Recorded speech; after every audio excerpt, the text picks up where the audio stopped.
Ladies and gentlemen, distinguished speakers, dear guests, I'm very happy to welcome you to this year's edition of the presentation of the Peace Report 2024, the joint yearbook of the 4 leading German institutes for peace and conflict research, on a day that is clearly marked by the results of the US presidential elections, which will definitely have an impact on the topic we will discuss together today. Thank you very much for your interest, and I'm very happy that once again when we can do this together with the Friedrich Ebert Foundation. A big thank you to the Foundation for the excellent cooperation and to Sidonia especially for being the co-designer of today's event and also the moderator. This year we want to highlight a topic which tends to be sidelined in times of multiple geopolitical crisis and war: dialogue on disarmament and arms control. After years of underinvestment, almost all national budgets of EU member states have boosted military spending and are planning to increase the spending even further in the future. According to media reports, 23 out of the 30 NATO member countries are on track to meet the benchmark that required NATO countries to spend at least 2% of their gross domestic product on defense capabilities annually.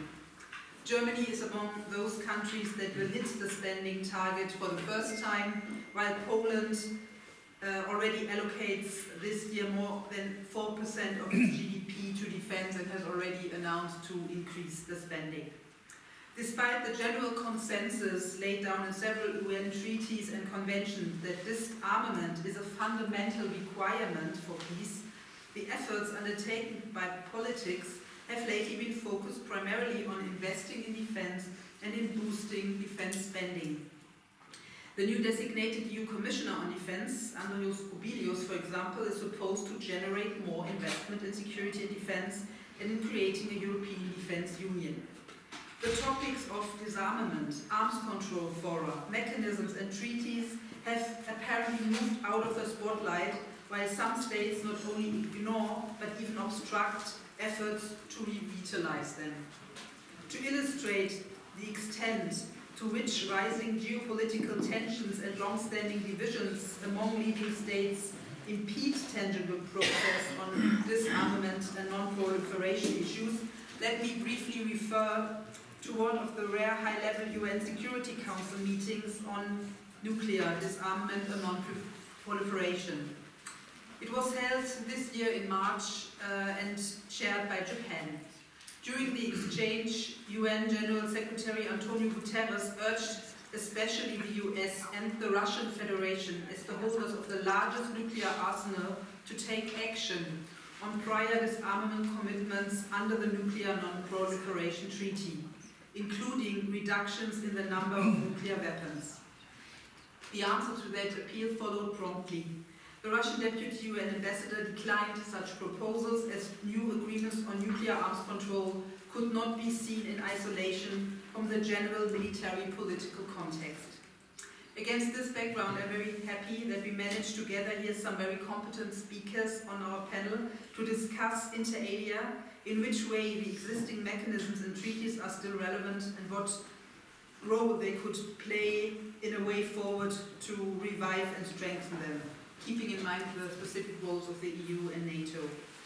Unfortunately, I have to announce that our NGO representative Vendela had to cancel her participation today due to an illness, so I will, on short notice, step in, sharing some insights on the debate within the Protestant Church in Germany around these issues. So looking very much forward to our exchange, I now hand over to Tobias Merschel.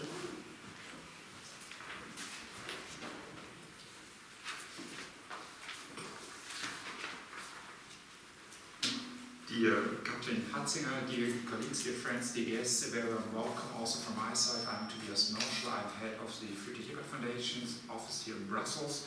It's a great pleasure to welcome you to our today's presentation of the Peace Report of 24.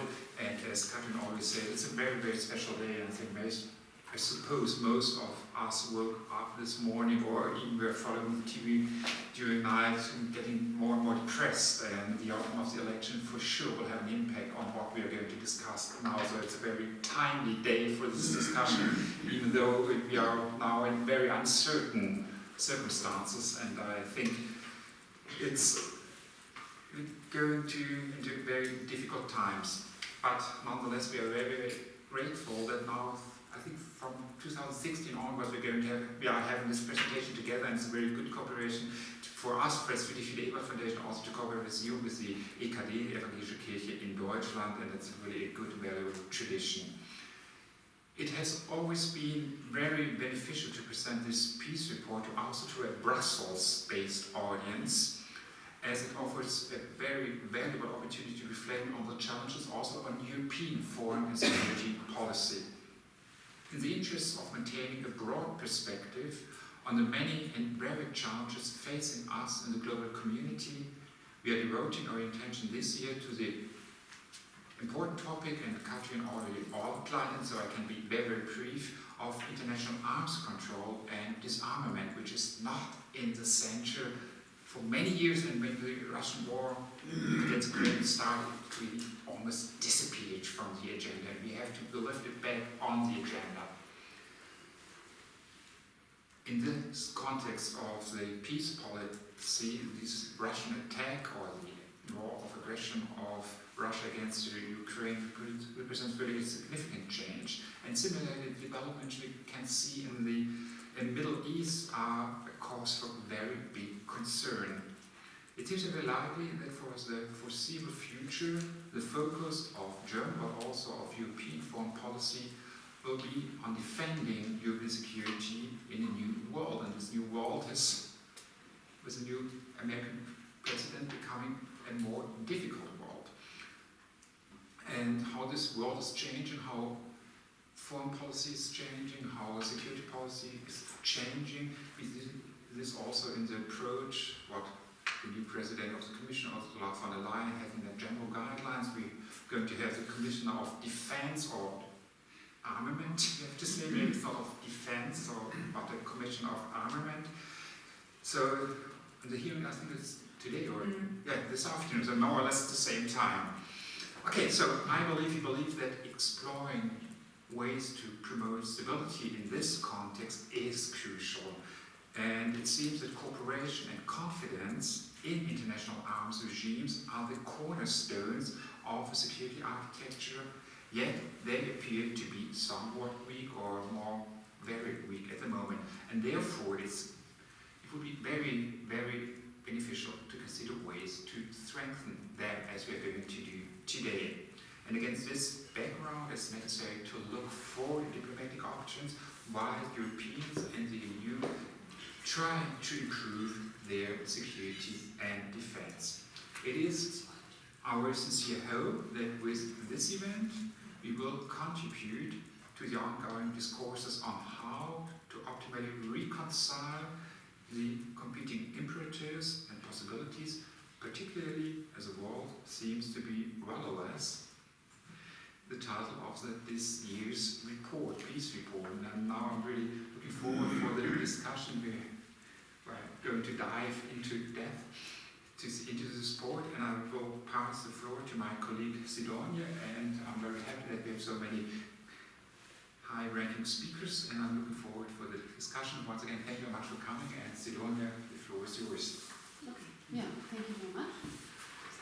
Yeah, can I ask the panelists to come and join me here front? You see? And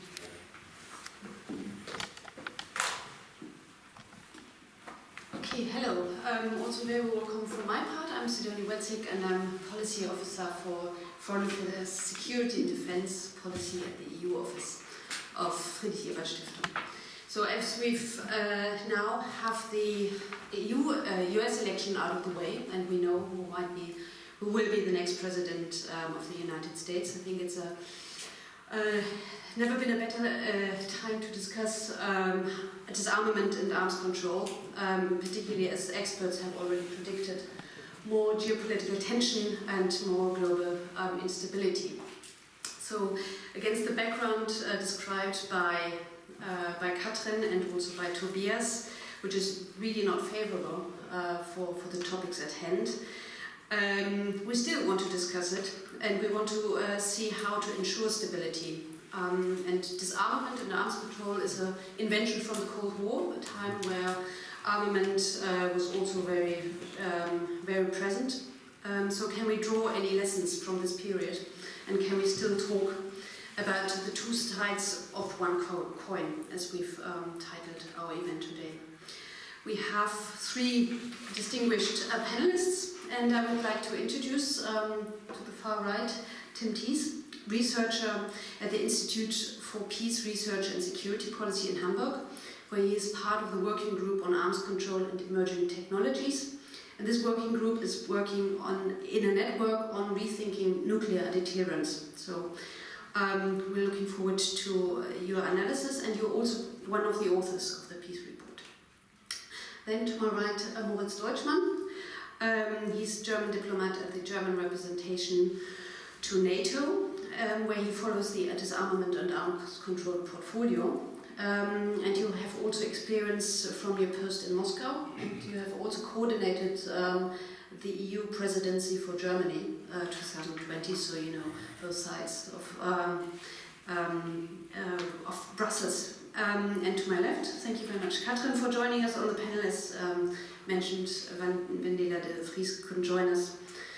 Katrin is, well, director of the EKD office here, lawyer by training, and also with working experience as a journalist. You're bridging basically many topics of the church, Protestant church, and you're trying to make it visible here in Brussels, but you have a strong focus also on foreign affairs and security policy. So look forward to having your input in this panel. We start with questions with Tim Thies. We discussed that he would address a little bit and present what the peace process basically means. In Germany, it gives policy recommendations to the Bundestag, to the German government, but also what impact it might have here on the discussion here in Brussels on EU level, but also in terms of NATO. So where are we in terms of arms control and disarmament? Prior to today, but also, well, reminding you that the Peace Report was published before the summer, so different world, but still, where are we? Well, first of all, thank you very much for the kind invitation, kind introduction. And I want to thank the audience for joining us, and despite the fact that I guess we all have the US election results on our minds. So the chapter of the Peace Report, of the Friedensgutachten of today's focus, deals with arms control and disarmament in an environment of strategic rivalry. And if we think about how the war in Ukraine changed the context for arms control and disarmament, I think it's important to keep in mind that already before the war, arms control and disarmament were in dire straits. And so during the first term of the Trump presidency, it dealt a heavy blow to arms control and disarmament. The United States withdrew from the Iran nuclear deal, from the Intermediate Range Nuclear Forces Treaty, the INEF Treaty, and the Open Skies Treaty. The Chinese nuclear buildup was already underway as well, without providing any measure of transparency into that process, into the Chinese nuclear arsenal. And Russia too was in violation already of several arms control agreements. And then Putin decided to go ahead with a full-scale invasion of Ukraine, and he also decided to link everything in the nuclear arms control realm to the war in Ukraine, in an effort to increase the pressure on the West to seize its support for Ukraine, which I would say, fortunately, it has not worked. But nonetheless, as part of that, Russia also seized its implementation of the New START Treaty that limits the strategic nuclear arsenals of the United States and of Russia. And so Russia now still claims to abide by the central limits of that treaty, but it no longer implements the monitoring and verification measures established by the treaty. And in contrast, the Biden administration has time and again stated that the US is ready to engage in talks on arms control and risk reduction without preconditions. But the problem is that Biden was left without a partner for that in Moscow or in Beijing. Now, why is that a problem? First of all, it poses a greater risk of new nuclear arms race. So the New START Treaty, as I said, limiting the strategic nuclear arsenals of the United States and Russia is set to expire in 2026, and it's also the last remaining, nuclear arms limitation treaty that remains in effect as of now. So the United States tried to enter into talks with Russia to talks about a follow-on regime to New START to make sure that strategic nuclear arsenals will also remain limited beyond 2026. And Russia has refused to engage in these talks. So in 2026 we could be in a situation where for the first time in more than 30 years the strategic nuclear arsenals of the United States and Russia would have no legal limits, and that could bring us into a situation where these both countries can build up their strategic nuclear arsenals. And that will cost money, and that's money that cannot be spent on other pressing issues like, for example, climate change, which is a massive challenge also for future generations. So I would say there's also a big intergenerational justice aspect to arms control. Second, this crisis of arms control also may spur heightened risks of inadvertent escalation. New technologies are coming to the rise that could provide for new pathways to inadvertent escalation. And part of the arms control dialogue that the United States wanted to have with Russia originally also involved addressing these risks from new technologies, but we didn't have this kind of dialogue.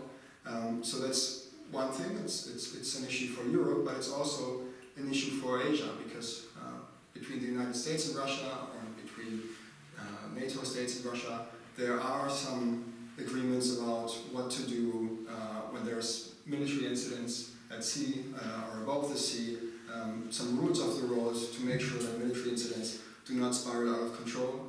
And we don't have the same kind of rules of the road in the Asia-Pacific region. So these risks of inadvertent escalation, I think, are another problem that come from the current crisis of arms control. Third, we're currently witnessing a heightened salience of nuclear weapons.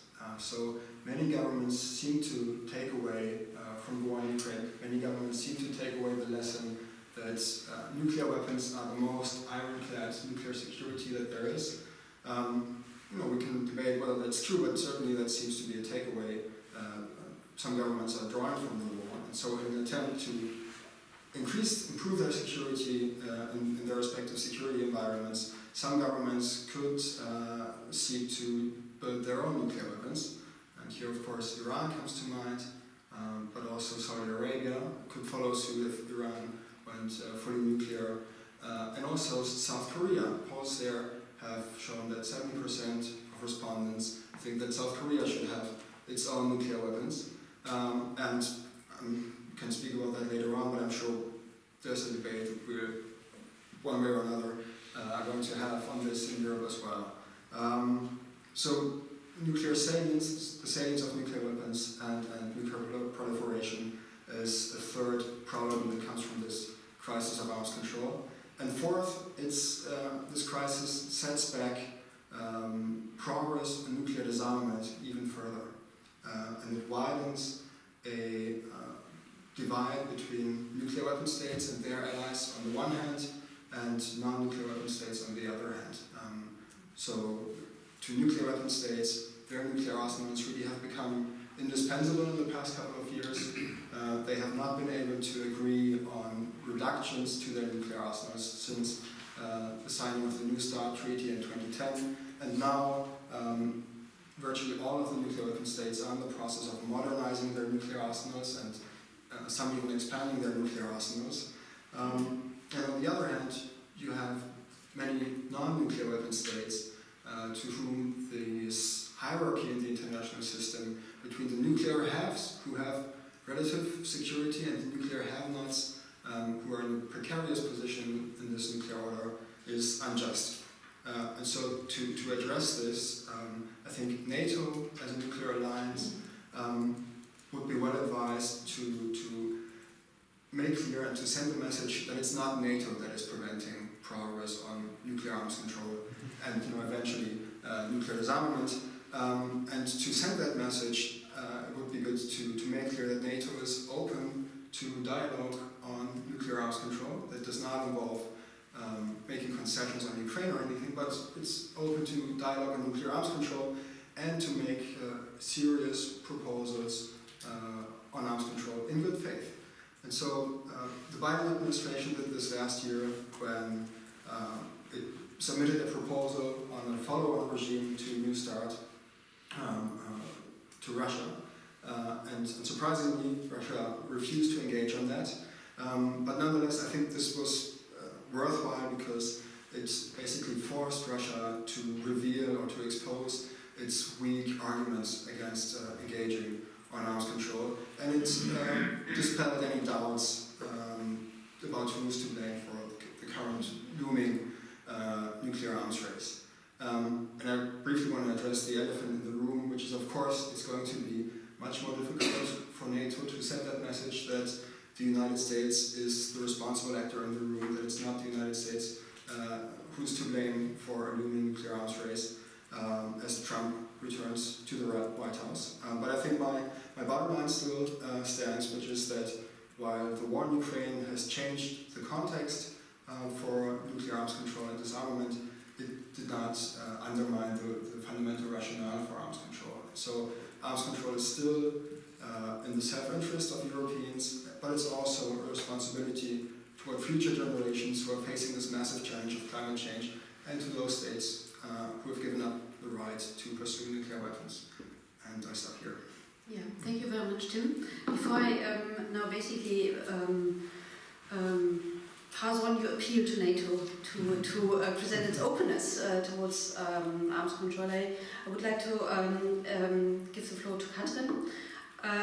The church, the German church, often publishes positions to current development in the domain of security and defense. And Tim, you haven't mentioned it, but one recent example of deployment of and modernization of Arsenal is also the decision to deploy US missiles in Germany. The German church has a particular position to that. What is your take on it, and how do you present this here in Brussels? Thank you, Sidonia. First of all, to all those who are not familiar with Protestant peace ethics, let me allow me to step back. What is Protestant peace ethics centered around? So it's still a concept we call just peace, with its 4 dimensions, meaning protection from violence, promotion of freedom, reduction of suffering, and recognition of cultural diversity. But we have also realized that, of course, peace ethics is not an abstract ethic. So with the Russian aggression against Ukraine, it became clear that our peace memorandum, which dated back to 2007, was not up to the point anymore and needed some rewriting. But without leaving its core, the just peace concept behind, but just adding up certain aspects which refer more to the current also geopolitical framework. And there is a sort of it's a long process we are in, which is supposed to end next year with a new text to be presented. There have been several consultations in the meantime involving also external stakeholders from politics, research, of course also the German Bundeswehr and others. And it became very clear that we still are struggling also in finding, as one people call it, the moral community. So there remain divides within the church community, of course, because we have very pacifists, a group of pacifists, let's say, and some others who are more oriented towards geopolitics and realpolitik. But what I very much like is that one result which already came out of all the consultations is that there is a consensus to resist the pressure to unify, which I think is important. So we have to bear these different approaches, but then also that we agree to examine without bias every peace political engagement, whether civil or military, which I think is also an important step. And of course, as a church, we want to argue and continue to argue from the fullness of faith. And having said that, the question on the deployment of US medium-range missiles in Germany, of course, is a very pertinent debate where we also are asked to take a stand. And it's this situation I just outlined is reflected because in the Protestant peace ethics circles, I would say the majority is very much understanding that it's needed to complete your own military capabilities by such a step, by an agreement between Germany and the United States. Because we all know that Russia is not stopping its imperialistic thinking. On the other hand, there is a certain sense of irritation about that agreement because, and then we come to our today's topic in a while, because there was, at least for the German public, no real communication around that agreement. So it was passed hardly without any further explanations, and this of course gave then way to a lot of assumptions, a lot of doubts, and also some people felt that they were reminded about the 80s, about the NATO double-track decision and all the public unrest this decision at the time created, even though both decisions cannot be really compared. And therefore also our chairing bishop was very outspoken in lately issuing a press statement saying that we would really want more public communication around such decisions, also to take the German society on board, to avoid this disinformation can be circulated around that decision. And of course, it would be important that such a decision should be linked to a political signal to enter into de-escalating disarmament negotiations with Russia. But this linkage didn't take place. So it was a standalone decision, and it didn't become very much clear if there were any of such intentions involved. And in preparing for my appearance here today, I was looking into the papers we are having on that decision more intensely, and so there's more criticism about it, that also apparently it isn't very much clear, and therefore I'm happy that Mr. Deutschmann is here, in which way the decision-making processes for the deployment of these weapons are going to work, in which way NATO partners are involved. So this was also not communicated. And whether this deployment is part of a long-term strategy, it's if you read the declaration, it says it's temporarily. But so this is what I mean. It's not very clear for the public, and we, from a Protestant peace ethics perspective, feel if such a decision is taken, it must go hand in hand with a public indication of a willingness to negotiate security and detente policy issues and arms control as well. Thank you very much, Katrin. With this question, I had the floor to Moritz Deutschmann. NATO is not only an alliance based on mutual support, but also on nuclear deterrence.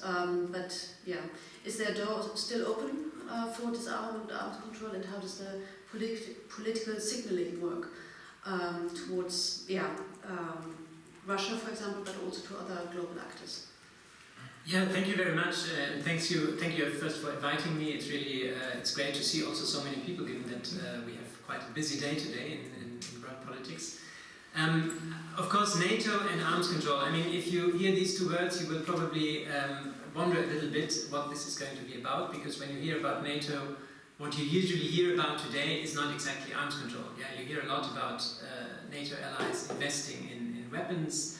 You hear about NATO allies supporting Ukraine with weapons. You hear about things like the deployment of the US long-range systems in Germany, or also about the German brigade in Lithuania. The point I want to get across today is that this is all very important, and I would want to emphasize that from a NATO perspective, that from our point of view, the security situation absolutely requires these steps, and we need to react to Russia's aggression. However, this is not in contradiction with having a strong commitment to arms control, disarmament, non-proliferation, as NATO has it. So this is essentially the main point I want to stress today, that there's not necessarily a contradiction to invest in defense and deterrence and still use the space that there is for measures to promote and to support the international arms control architecture. Of course, I can pick up on many things that you have mentioned about the security situation. Of course, there are limits to this, given that we need partners for arms control, and in the case of Russia, we have a country that has systematically violated and systematically aims to destroy the arms control architecture in Europe.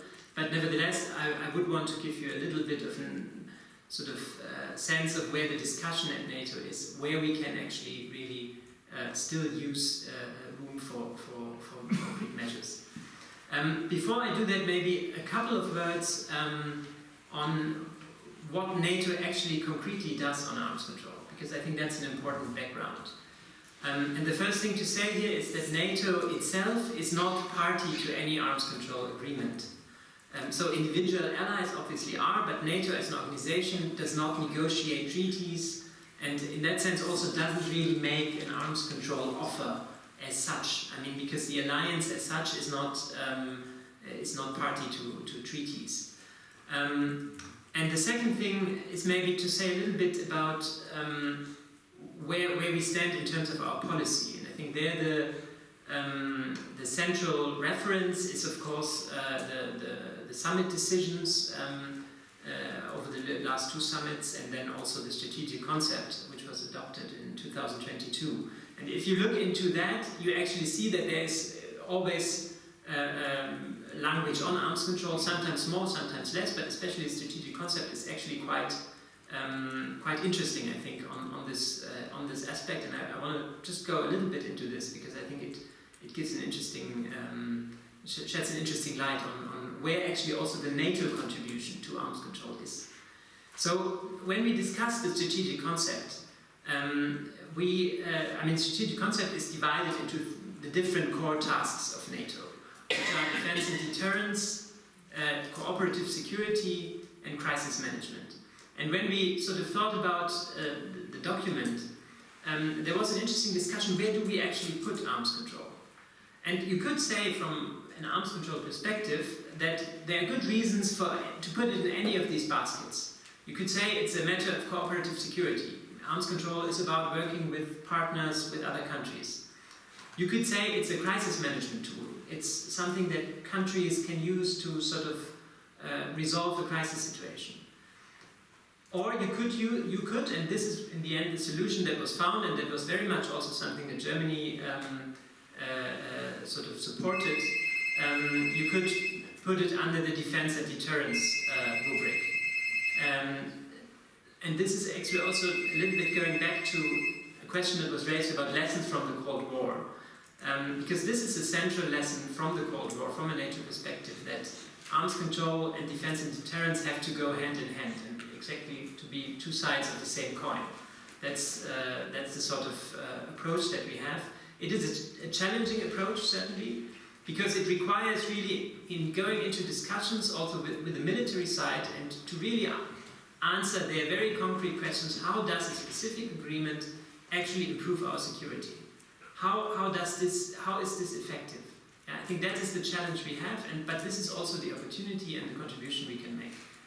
Now, admittedly, this is all quite abstract, and before we go into discussion, maybe just a couple of words on some more concrete points that were also raised in the article. So maybe as a first point on the nuclear issues, you laid the ground already very well, I think, in terms of describing the situation. So we have the New START agreement that has been suspended by Russia, that's probably going to expire, and there is very little, let's say, perspective at the moment for any sort of big agreement in the nuclear field. So what Germany has focused on, of course, as a non-nuclear weapon state, so with a role that basically is to make good proposals and to try to promote things in international fora, is to focus on the issue of risk reduction. So to exactly focus on how we can actually reduce risks that are related to nuclear weapons. We are part of a couple of initiatives, for example, the Stockholm Initiative that has worked on that, has tried to work out concrete proposals. For example, this is about things like being transparent about your nuclear doctrine, so explaining to the world why you actually have nuclear weapons and how you would and when you would use them. So to sort of make it easier for everyone to understand the logic of your policy. Or something like crisis communication channels. Or an issue like when you test a missile that you notify others beforehand, so that doesn't lead to confusion. So this kind of, there is a sort of package of these measures, and we would very much hope that this, and we are working a lot on sort of bringing this into the discussion. Now, and this is maybe relating also to what you said about the deployment of the missiles. We do not see at the moment that there is really any perspective on these issues with Russia. I mean, there is some very limited dialogue in New York among the P5, but apart from that, I think we really have to measure Russia by what it has done, which is very clearly to pull out of the agreements, and of course with the war to also very clearly signal that arms control is not what they want to do. So in that sense, I wouldn't think it would have made sense to link the deployment of these weapon systems to an arms control offer. On the contrary, I would say that what we want to achieve with this deployment is of course deterrence. We want to signal very clearly to Russia that any potential aggression would have costs. And I think, given that we have a huge imbalance, especially when it comes to intermediate range systems, nuclear systems, Russia has a huge arsenal of these systems. So we are in a very delicate position here, and I think I wouldn't really see much of a perspective, also simply given that Russia has refused previous offers by the US in particular to talk about arms control. This being said, of course, and knowing that I would want to underline that the debate on these issues in Germany is tremendously important. And I think I'm very grateful that, especially in the church, these things are discussed with a very high degree of sort of seriousness and commitment. Yeah? It's something that, of course, we here at the delegation, we are not, even though Germany is close, but we are a little bit in our NATO universe. But it's something that we always recognize as extremely important to sort of communicate with the German public, to discuss, to explain, and to get into a discussion. We have also a number of visitors groups, and so there's a long, there's a lot of interest, but also a lot of things to be discussed and to be explained. So then maybe on the first question of risk reduction, briefly maybe on two other things.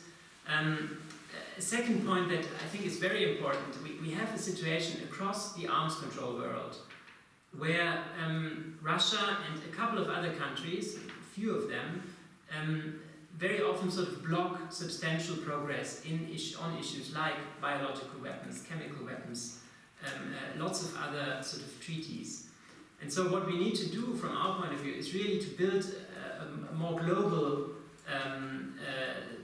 support for arms control and arms control agreements, particularly in what we sometimes call the global south, which is not a very maybe unfortunate term, but which I think describes a certain group in the United Nations that I think we would want to see sort of speaking out more against Russia's policies, against Russian nuclear threats, that we would want to see also asking more questions about what China is doing, that is in fact engaged in a very substantial military build-up, without, from our point of view, really giving an explanation what this is all about and what purpose this all serves. So, and I think it would be very important that countries, influential countries in this group, raise their voice and make these points. And we are engaged on that also. We had, for example, consultations with Brazil a couple of months ago, and we are sort of looking very much into discussing this with a broader audience. And the third point is new technologies. You have alluded to that, and I will not be very long because you probably know more about this than me. But that's something that's also very important for us at NATO, to explore how we can bring new technologies into the arms control world. I think there are some obvious examples. Artificial intelligence is very important. We just had a conference in Berlin on this in June, where we discussed how artificial intelligence and weapons of mass destruction can sort of come together in a very dangerous way. So, for example, on biological weapons, you have really this problem that on the one hand, AI is a fantastic tool to develop new pharmaceuticals, but the flip side is that this more or less the same technology can be used also to develop toxins. And it's very difficult to really find a way to distinguish sort of the legitimate use from other illegitimate use. Or another technology that we sometimes forget, it seems far away, space. So the whole question of how we deal with space and how we do arms control in space. Because space is, as I said, it seems far away, but it's very fundamental to our lives. Starting from your cell phones, your GPS and so on, up to issues like, for example, the food supply is dependent on space resources because you need weather forecasts and you need satellites for that. So the question how you regulate that and how you assure that countries do not weaponize this space, that is also a very important issue, and I think something we need to work on. I think I'll leave it at that, and happy to answer any question. Yeah, thank you very much, Moritz, for opening up also to three other allies for discussion. But there was a concrete feedback to the risk reduction question on the missiles.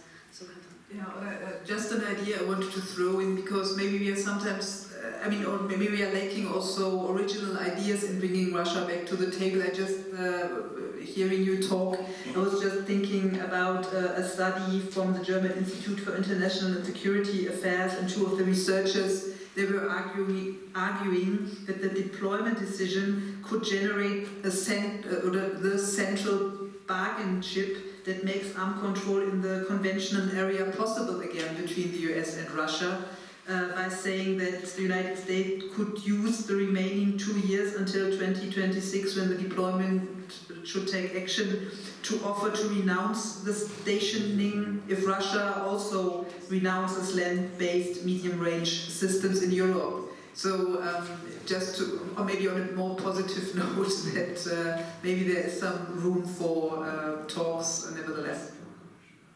thank you very much. Yeah, we'll have to see how the new administration is gonna handle the pledge. Before I open up for question and answers with the participants and the audience, I would like to pick up on the question of international partnership as well, and strengthening the international regimes for arms control. So we've seen that the nuclear discussion is fragile and weak. We also wanted to explore a little bit what could be the role of the EU. We've seen now that the EU has reached out to Japan and South Korea and agreed on a security and defense partnership. Tim, do you see that as a way of strengthening international regimes, especially as, for example, recently North Korea just tested a missile. Is that something we should look further? I mean, I really wanted a lifting answer, especially today. I'm afraid that in this issue area, unfortunately, the role of the EU is somewhat limited.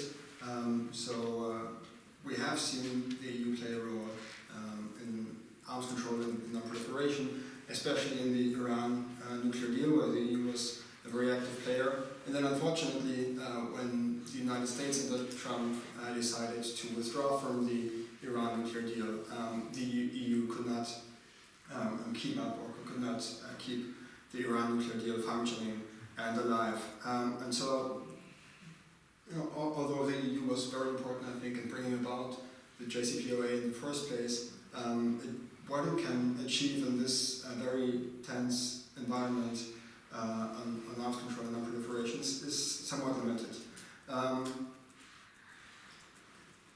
So I would say that the actors to keep in mind here is rather NATO, and there I maybe kind of refer to what Robert had just said about the role of allies in NATO. So of course NATO does not make an agreement or conclude an agreement, an international agreement as an organization, and in the case of the INEF treaty was the United States, but nonetheless I think allies do play an important role there. Of course the United States has a tradition of coordinating with allies when they decide on its nuclear policies. We've seen that most recently. A prominent example was the nuclear posture review by the Biden administration, where Biden, as a vice president to President Obama, and on the campaign trail, advocated for a more restrained nuclear declaratory policy. So his idea was that the United States would only use nuclear weapons, or the sole purpose of the nuclear weapons of the United States would be to deter and, if necessary, defend against a nuclear attack. And that would have meant that conceivably there would be fewer scenarios where the United States would use nuclear weapons. So that was the idea on Biden's campaign trail. Then the war in Ukraine happened, and then administration officials talked to allied governments in Europe, and afterwards this decision was not implemented. And so there you could see, I would say, how allies do have influence on US nuclear policy. Another prominent example maybe is how the INF treaty came about. So there was also very much a demand from allies to deploy, and in that case it was nuclear-armed intermediate range missiles to Europe. And so that there was some push at the domestic level in the United States, but also a very strong push by allies for that role, for the deployment of new nuclear-armed missiles to Europe. So the deployment decision of the dual-track decision back in 1979 had a strong influence of allies, but also the arms control component of the dual-track decision had a strong influence from NATO allies. It was because in Germany, the Chancellor Helmut Schmidt thought it would be very difficult to justify the deployment of new missiles at home if it was not accompanied by an arms control offer. So in the end, it was the United States that negotiated the agreement and that concluded the agreement, of course, but there was some close coordination among allies. And I think that's still true, and hopefully will still remain true in the coming 4 years. Now, your question was about the EU. What I think makes it difficult for the EU to speak with a common voice on issues of nuclear arms control and disarmament is that you have some member states, or many member states, that are also part of NATO, that for that reason are committed to nuclear deterrence in one form or another. And then there's other EU member states, like Ireland, like Austria, who are not a NATO member, and who have a different stance on nuclear disarmament, who push much stronger for progress on nuclear disarmament and are not as committed to nuclear deterrence. So that makes it difficult to come to a common position on pressing issues, pressing nuclear issues. So within the EU, it applies what applies to the Protestant Church. Resist pressure to unify in the question of nuclear deterrence. I would like now to give you also the opportunity to come in with questions and remarks, and ask you to present yourself and also your background. So we have a gentleman here on. I might not need the microphone, I have the big voice. Hello, my name is Jack MacDonald, and I'm a good friend of Katrine's, and I represent the Anglican Church. And I want to make a remark first, a complimentary remark about Tim and Moritz as a professor. It's very impressive to have people who speak without notes, who just spontaneously speak with such intelligence. So thank you for that. But my question is, I hope, one which is not cynical but actual. Given all the problems you have outlined, that might expire soon, will expire soon, that there are issues with AI and new technologies, with Russia sabotaging various agreements, etc. What options will remain to the European members of NATO if President Trump decides when he takes office in January to try to impose a peace on Ukraine, which Ukraine doesn't want? Thank you.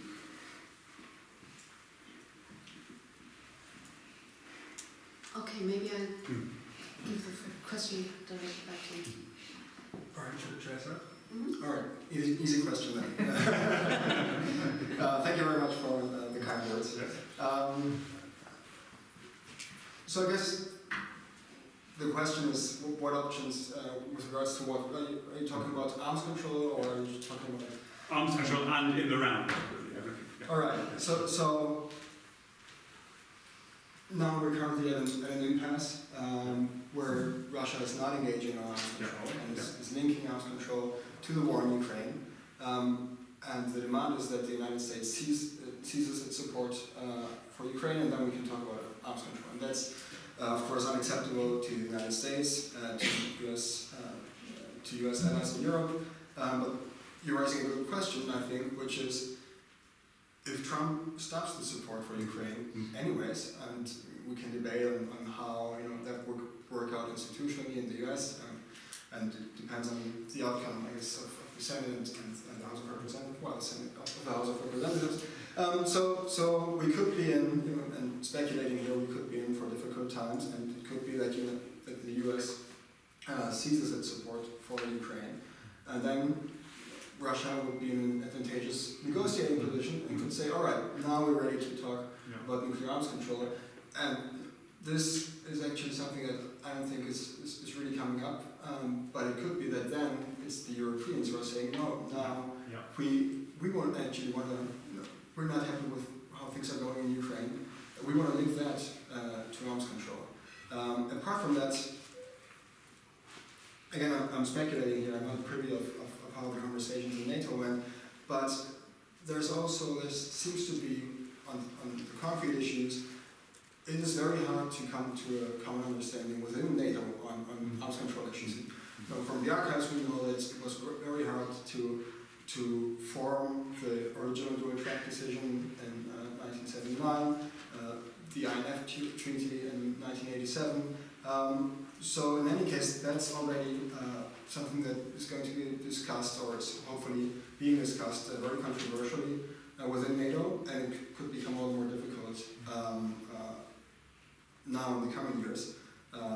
So I'm afraid I don't have a better answer for you on that. Yeah, thank you very much. They usually warn you to not answer to questions with too many ifs and whens. So that's a particularly dangerous one, I would say. But I think there are some things that can be said. I think the first thing to note is, of course, that the question can hardly be addressed without really knowing how the situation in Ukraine is. And it has also been a very clear position from my government and all the other supporters of Ukraine that Ukraine itself needs to take the necessary decisions. In fact, and if there's some sort of negotiation, it's Ukraine that needs to decide. And in fact, our policy in supporting Ukraine is exactly designed to enable them to do that. So I think that would be the sort of question to start with. So how, if there is some sort of peace deal or even a ceasefire, whatever this will look like, but it is clear that Ukraine needs to be enabled to negotiate from a position of strength.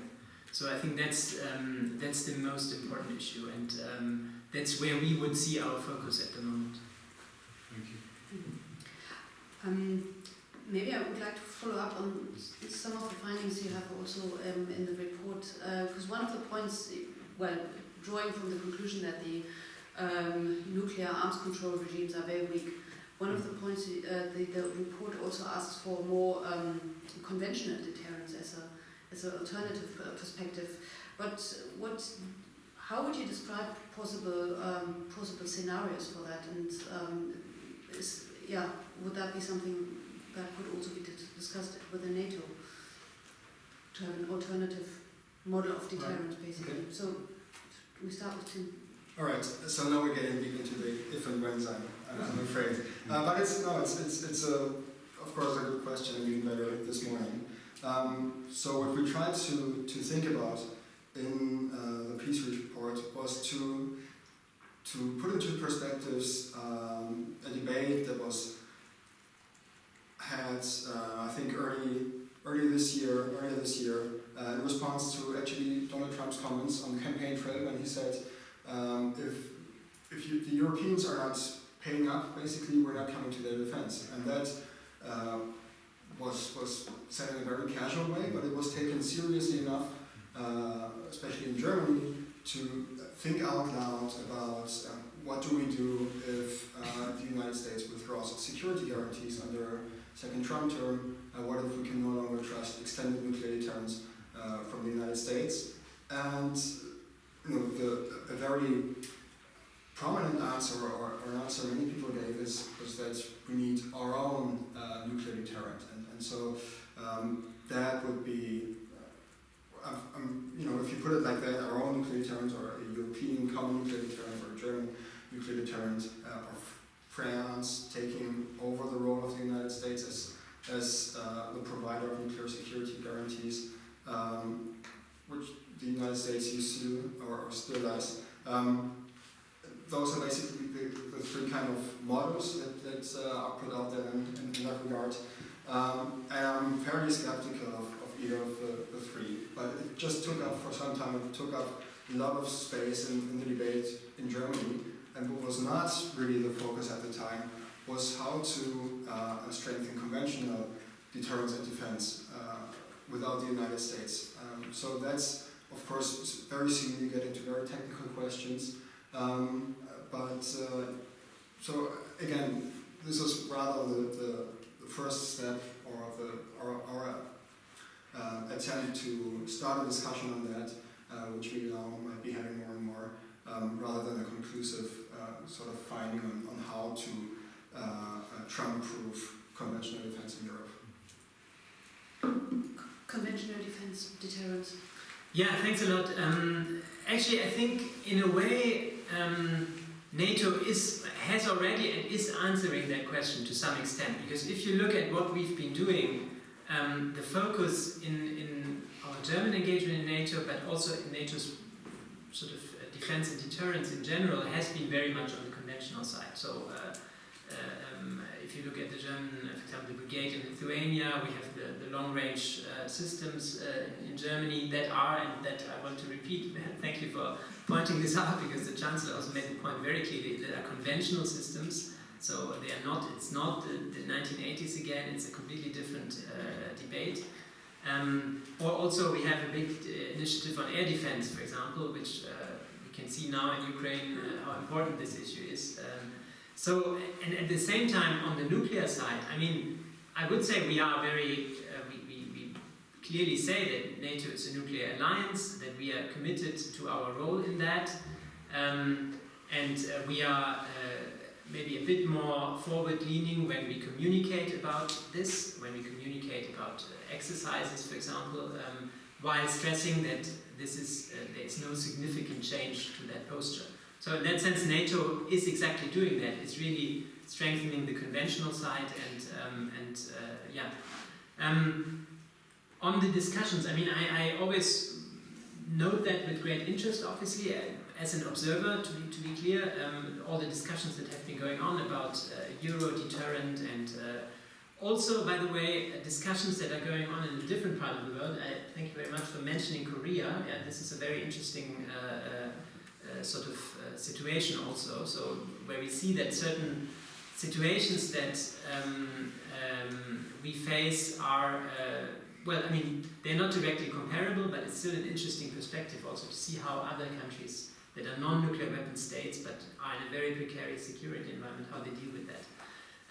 But my overall conclusion, again, as an observer in my own capacity, is really that there are in fact more questions than answers on a lot of these issues. So that I think is, and a lot of the things are really not, I mean, I think the debate has to still develop, let's say, to really draw some conclusions. The third point I would make, though, I wouldn't expect the debate to wither away. Yeah, I mean, this has been a debate that has happened in the past, many of the concepts are known, but I think given the security environment in which we are facing Russia that has an enormous stockpile of sub-strategic missiles that are directed at us. I mean, we have to be very clear about that because we are the only plausible target for this. Yeah? So this discussion will, I think, continue how we can best sort of deter that. And so that would be my take. Maybe just reacting on two other issues that were brought up. Of course, the coordination within NATO. Thank you a lot for pointing this out. Of course, this is a crucial issue. And I just want to mention what we have recently done is that we have suspended the CFE treaty. So the Treaty on Conventional Forces in Europe. That was maybe the last moment where we had a very collective decision, actually, by at least by those allies who are members of the CFE treaty. Which was Russia decided, to sort of give the full story, Russia decided to withdraw from that treaty. And we were considering how to respond to that. So if we should just ignore it, that would have been one option, or if we should also withdraw, which would have been the reciprocal measure, which would have been justified in the sense that without Russia in the treaty, of course, the treaty loses basically its meaning. The decision we made in the end was to suspend the treaty, to say we are not implementing this, but we are not withdrawing, because we are still committed to an arms control architecture, also in the conventional field, and we want to sort of, in some way, keep this on the table, knowing, of course, that the treaty itself is in many ways outdated and would need to be reformed. And then maybe on the other point that you raised also again on the US long-range fires and the concrete proposal you were talking about, I think the basic logic behind that is very much one that we share and that we also of course know from the Cold War. So that you, if you want to do arms control, you need to have also deterrence that works, and this is especially the point that I've been also pointing at in the beginning. That this goes really hand in hand and two sides of the same coin. Now, whether, as this was formulated by these authors, whether this US stationing is already enough to actually encourage Russia to enter into this kind of negotiation, I would be very doubtful about that. Given simply the sort of numbers and given the importance that Russia also gives in its whole rhetoric to this sub-strategic nuclear systems. So, but again, I mean, the logic itself is very much one that we welcome. Yeah, thank you very much, Moritz. So what's in the domain of NATO, it's called deterrence. In the domain of the EU, it's called defense cooperation, I guess. And Katrin, you're following the developments, and where do you see the added value of the EU also in contributing or promoting stability in Europe and also building up confidence in the security in Europe? Thank you. I definitely see an added value, but I think in order to answer the question correctly, one also has to look into the current context we are discussing. And if you look into the member states, out of the 27, 24 had a change in government, which meant they are either have right wing or extremely conservative parties in power, and this is mirrored now also in the new setup of the new European Commission and the new political priorities, with a lot of focus on competitiveness, resilience, and of course boosting security and defense. And I think our take on this new setup, which is also can be reflected in the way the mission letters have been phrased for the incoming commissioners. It's a more inward-looking European Union we can expect, which will probably also have effects on its international cooperation and also on the funds, on the money which is allocated to very important areas of EU's work when it comes to conflict prevention, when it comes to humanitarian assistance, when it comes to peace building. It's also very visible that, for example, when you look into Mr. Kubilius' portfolio, he has to boost investment in the defense sector, but what is completely missing is a more coherent and coordinated arms control policy. This is something the EU has been struggling with for a long time. What you just depicted about NATO members, of course, some of them are EU member states, can be seen also on the EU level, that what we managed is to have a common position, but it's not sufficient anymore. The current German government, for example, was always arguing for a European regulation on arms control, which never saw the day of light. I'm doubting that it will become easier, but obviously there is a missing element there, because you can't, again, the other part of the coin, when you boost defense spending so much, then you also have to look into arms control more concretely. And the other point is also that the credibility of the EU also depends on its development policy, on development cooperation, on humanitarian aid, etc. PP. This was the topic of our last year's event we had here.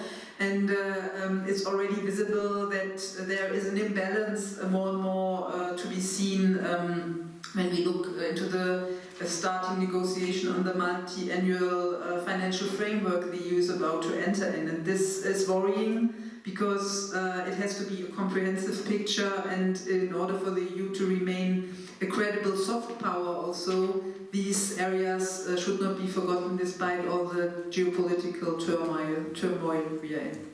Okay, thank you very much. And with this, I'd like to open again to questions and reactions from the audience. And I spotted Anna Penfrat, if you could present yourself, and then we have Stefania. Thanks. Yes, my name is Anna Penfrat. I work for a peace-building organization called Montreal Peace Force. I have two questions, actually. The first related to what Catherine just mentioned, in terms of the...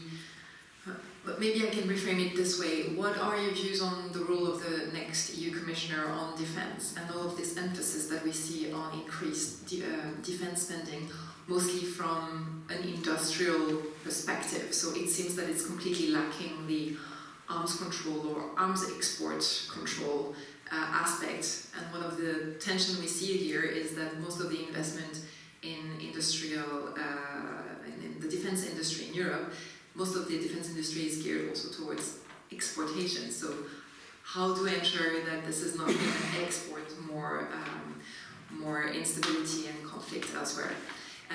My other question is more of a theoretical one, but it was mentioned several times that arms control and deterrence are two sides of the same coin, and that we need some level of arms control also for deterrence, etc. To what extent, with all the investment we currently have in deterrence, at one point does it become counterproductive and there is no room for discussing arms control anymore because of the too big emphasis on deterrence? Is this something that you have any thoughts on? Thank you.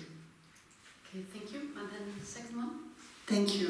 Stefania Benaglia from SETS, think tank in Brussels, and I actually pick up exactly from your words First of all, congratulations for a very interesting discussion that gave me a lot of thoughts and a lot of questions, but I tried to condense it in one. Exactly was, right now we are potentially at the cusp of a choice, because the elements on the table for a potential race to arm, they were perhaps never off the table, but certainly they are right now.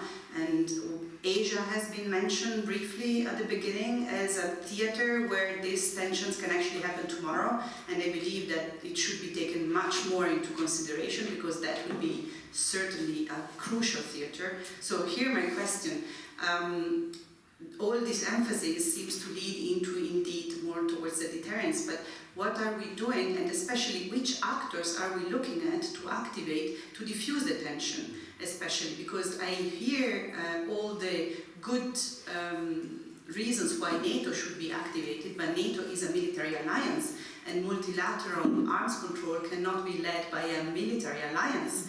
So which other actor, simply because not everybody looks at NATO the same way as the allies look at NATO, obviously. So which other actor can be activated in order to go to a global, so not only regional, but global arms reduction? Thank you. Thank you very much. Yeah, those questions I give back to both of you. So the question on arms export control, and also how to balance deterrence and arms control, disarmament. And the question of international actors and reaching out to other players. Yeah, so maybe just to start on those questions. Maybe first on the EU role, and I mean, of course, I'm coming from NATO, so this is more of a NATO perspective. But I think the main expectation we would have from the new commissioner and from this new position is really to strengthen the defense industrial cooperation, because it has become clear, and I mean, this has been very evident to everyone here in our support to Ukraine, that we are lacking a lot of the systems that we really need for our security. And I mean, I stress this is about things like air defense, for example, where we really have big deficits that would be very detrimental to us in case of a conflict.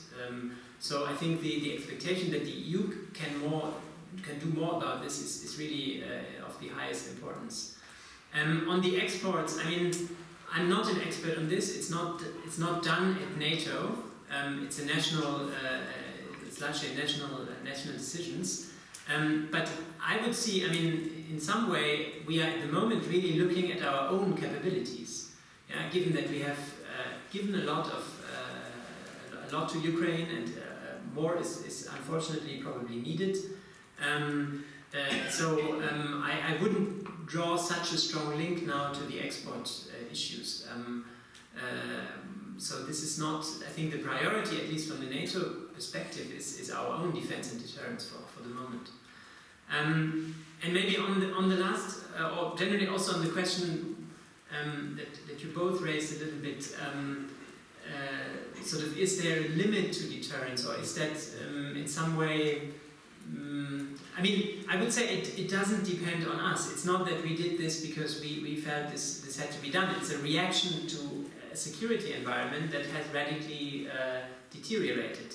And so in that sense, it's unfortunately not completely in our hands. And I mean, we have stressed multiple times that NATO has stayed within the agreements, and we are part of, as I explained with the Treaty on Conventional Force in Europe, what we can preserve, we have tried to preserve. So this is really not, it wasn't our sort of, it wasn't us who started all this. And of course, as I said, we don't see that there is a direct contrast between deterrence and arms control. So I would say that dealing with risk and managing risks is also a very important component of deterrence. I mean, deterrence is ultimately a defensive strategy. It's something that you do to prevent the other side from aggression. So in that sense, managing the risks that your own military potentials create to the other side is part of that, is part of that effort. And so in that sense, I would really, again, on the lines of what NATO has communicated on this, stress that these are interrelated efforts. And maybe last question on the which other fora. I mean, it's completely true. NATO is not a forum for arms control where treaties are concluded or anything. We are a military alliance, but that is strongly committed to arms control, that coordinates, and we work a lot through other fora. And of course, I mean, it would be now a very long discussion which fora are in which kind of shape, whether certain things should better be dealt with in the United Nations or in the OSCE or somewhere else. So this is very dependent, obviously, on the topic. But what I can say is that, of course, we as NATO try to be as constructive as possible to reach solutions on issues like, for example, space, which I mentioned, which is negotiated in the United Nations.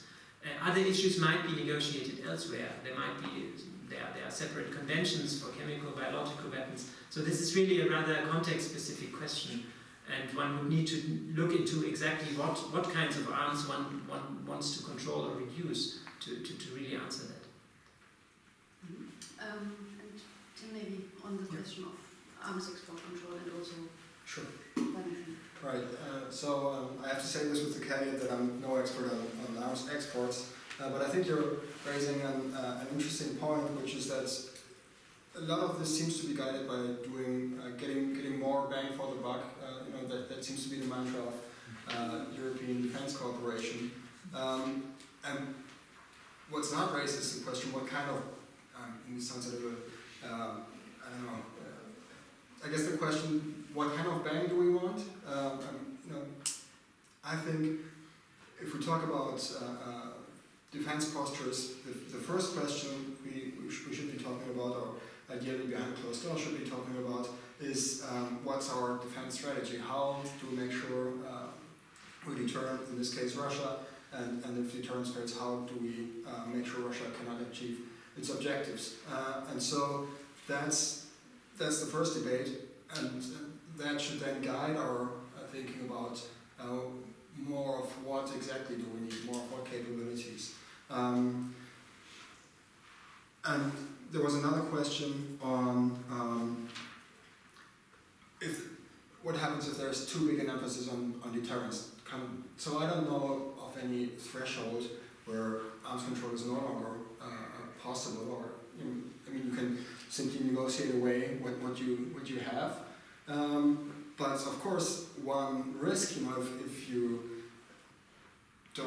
disregard the tools of arms control, can be that other actors, potential adversaries, decide to react and build up their own military forces. And so, because there's not really transparency in that, we can only speculate about the motives of China's nuclear buildup. But there's been some speculation that this is motivated by U.S. buildup in missile defenses, for example. So that could be one case where China says, okay, now at this point we're not negotiating because we first want to come to a comparable level. I'm not justifying this view or advocating for that position, but that's been some speculation. And if we could, it would be good to have some clarity on what the motives actually are, because that would help us also to guide our response on that. On the question of what actors we could rely on to diffuse tension currently, civil society for sure. It depends on the forum. There's different civil society organizations very engaged on nuclear disarmament, of course, but also on the regulation of lethal autonomous weapon systems. And then when Russia decided to suspend its implementation of the New START Treaty, I was also, it might have been wishful thinking, but in my view, it would have also been in the Chinese interest for the United States and Russia to remain in their, to continue to implement the New START Treaty, and I was wishing, I guess, that China would also encourage Russia to return to New START or to engage in arms control talks, because now that China is in a position where the United States in a few years could build up a strategic nuclear arsenal, and that would again increase the discrepancy between the Chinese and the US nuclear arsenal. Other than that, I'm fairly skeptical or fairly pessimistic about actors that still can influence Russian thinking on that, because Russia is much more isolated now than it was before the war. And so the number of actors that could have a significant influence has certainly decreased in the last couple of years. Thank you very much. There are a couple of more questions, but Catherine, you want to come in on one of the points? Yeah, just one info, maybe for all those who are not aware of it, but the CD committee has also the topic of disarmament already on its agenda, and it is preparing a report, and I think that could be also an occasion, to liaise with like-minded partners around that text, and secondly also maybe to address again the future also of the common position on arms control.